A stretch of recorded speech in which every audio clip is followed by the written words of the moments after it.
Hello, welcome to Men of Perfume. I'm Emily here again with Twixie, and today I am going to wrap up my green tea flankers comparison series with green tea lavender and green tea Citron Freesia, which is a newly released this year flanker that you, I believe, can only get on the Elizabeth Arden website at this point. So this one has been out since 2010, green tea lavender, and green tea Citron Freesia is pretty much brand new. I did get this off the Elizabeth Arden website, and it was the most expensive flanker that I've purchased. Usually I get them off of Fragrance Net and discount, and they're usually between like $15 and $25 at the most, sometimes even less than that. This one was like $32 for the 1.7 ounce, so that is that. And I bought it because I wanted to have something to compare this lavender to. All right, so first off, if you could give this a like or subscribe, that would be amazing. And also, if you want to comment that you're subscribed, I am doing a giveaway that a subscriber who is subscribed and says they're subscribed, or a new subscriber who subscribes and then comments that they did, they get entered into the giveaway for Blanchette, which is a niche fragrance that is kind of a lactonic fragrance with a coconutty scent, very warm and cozy summer. It's rated very highly. People really like it. I have an extra wrapped up bottle, brand new bottle, and I'm giving that away to a subscriber in 2023 at the beginning of 2024. So if you subscribe before the end of 2023, you could be entered to win the Blanchette. So anyway, let's get into this review. I'll start with the green tea lavender. So green tea lavender is marketed to women. It says for women. It's got top notes of, I'll put them up here, Amalfi lemon, chamomile, mint, and orange. Middle notes of lavender, tea, and magnolia. It doesn't say which kind of tea, but I'm guessing it's green tea. And then base notes of musk, ambrette, or muskmallow, and birch. So a little bit of a citrusy, minty top, slightly herbal, lavender. I really enjoy this fragrance. I don't think it's quite as much lavender as I expected, and I guess I'm not quite sure whether that's a good thing or a bad thing, but I really like the fragrance, so maybe it's a good thing. I mean, I do like lavender in fragrances. I think it adds a nice, like, calming, herbal, floral note. Lavender for me is kind of a crossover of a floral and a herbal scent. Spray it again. But I really love mint in fragrances, so that might be helping why I enjoy this fragrance so much. With the mint in the top, I think the top smells amazing, like right out. It's really good. And on this one, the longevity is pretty decent. I mean, compared to the majority of the flankers, I would say, you know, you're going to be able to wear this longer throughout the year into cooler weather because of the longevity being just a bit better than most of them. I'll say you could get up to 5 hours with a generous application of this. And it's really beautiful. It's definitely got the green tea DNA, but then kind of augmented with a lot of really nice citrus, lavender, magnolia, chamomile, like calming but uplifting at the same time. So it's a little bit of a paradox with the kind of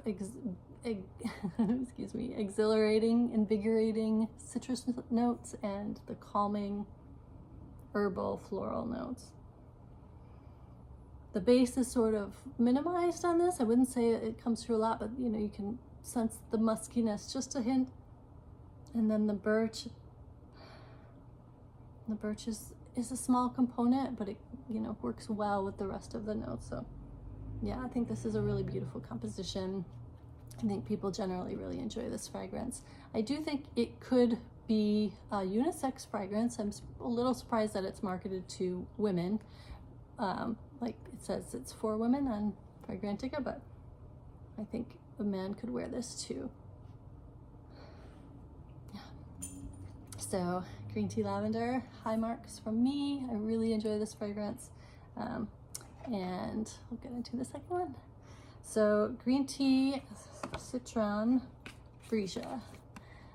I was debating on whether I would pair up my green tea lavender with the original green tea again and do a versus of that, because I wanted to kind of keep in the format. I've been doing like one flanker against another flanker that I thought had kind of similarities. And so I guess the similarity between green tea Freesia, Citron Freesia and green tea lavender is that they both have a kind of a floral twist on the original, with the Freesia in here and the lavender in there. But I don't really get the Freesia in this fragrance, almost like none of it. So I'll tell you what the notes are in the green tea Citron Freesia. Top notes of green tea, bergamot, mandarin orange, lemongrass. Middle notes of Reseda, not sure what that is, Freesia, black pepper, cyclamen, and jasmine sambac. So there's quite a few floral notes in this as well. And then the base of mate, birch, and musk. And before I even looked up the notes in this fragrance and I was testing it out, I could smell the mate in there. I was like, this smells kind of like mate. So for me, I think the most prominent notes in this are really the bergamot, the tea, and the mate. And this one is marketed to both men and women. It's a unisex fragrance, and I would say it's definitely a bit more earthy. And it really, I think the fragrances take, or the flowers, the florals, take a backseat to the earthy components and the citrus components in this. I don't smell a lot of the lemongrass, but I guess there's a little bit, you know, there's a slight twist. It's definitely an earthier fragrance. When I pulled it out and smelled it, I was like, oh yeah, I can definitely smell the green tea. And I was like, but this is familiar. Like, it didn't smell completely new. It didn't smell as unique as I was expecting it to right out of the gate. So I was kind of comparing it to other fragrances, other green tea fragrances, and trying to figure out which one it was smelling like. And I started with the original green tea, and I was like, no, that's pretty different. Like, there's much more of a floral component, and that one is way more feminine than this one is. And then I tried a few of my other favorites, like green tea exotic and green tea Lotus, but those were also way more feminine and more floral generally than this is. So the last one I tried this morning, which was kind of a surprise to me, but that was the green tea bamboo. And I do think that what I'm smelling here is like a more bergamot-y version of the green tea bamboo. And the dry down I like a little bit better, I guess, on this one. If you saw my versus comparison with the green tea bamboo, you could tell I didn't really enjoy that fragrance a whole lot. I think this one is a bit better, but if I'm comparing the green tea lavender against the green tea Citron Freesia, I'm definitely gonna give the medal to green tea lavender, because for me, I feel like this has a lot more notes that I really enjoy. It's a lot more feminine and in a way that's like very beautiful and pleasing to me. I think it's a really kind of an improvement even on the original, because the longevity is better.